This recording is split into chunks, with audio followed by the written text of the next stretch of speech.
গুপ্ত শত্রু থেকে আপনি পরিশান? আপনার কি মনে হচ্ছে কেউ আপনাকে গুপ্ত শত্রুতা করে রেখেছে? আপনার অফিসের জায়গায় এবং কর্মস্থলে বিজনেসের জায়গায় কি প্রচুর গুপ্ত শত্রু?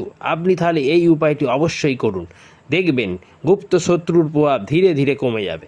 আপনি 4টে লেবু নিন এবং 4টে লবঙ্গ এবং 4টে শুকনো লঙ্কা নেবেন। এটিকে একটি হলুদ সুতোয় গাঁথবেন। প্রথমে একটি লেবু, তারপরে একটি শুকনো লঙ্কা, প্রথমে একটি লেবু, তারপরে একটি শুকনো লঙ্কা দিয়ে এটি একটি হলুদ সুতোয় গেঁথে মালা করে নিন। এরপরে একটি লবঙ্গগুলোকে প্রত্যেকটি লেবুতে একটা একটা করে গুঁজে দিন।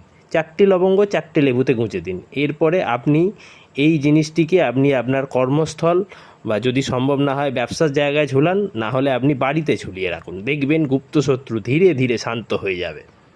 আপনি এই উপায়টি 7 শনিবার করবেন। এটি শনিবার থেকে শুরু করবেন এবং প্রত্যেক শনিবারে এই মালাটি আপনি চেঞ্জ করে দেবেন। আপনি 7টি শনিবার করুন, দেখবেন ফল পাবেন।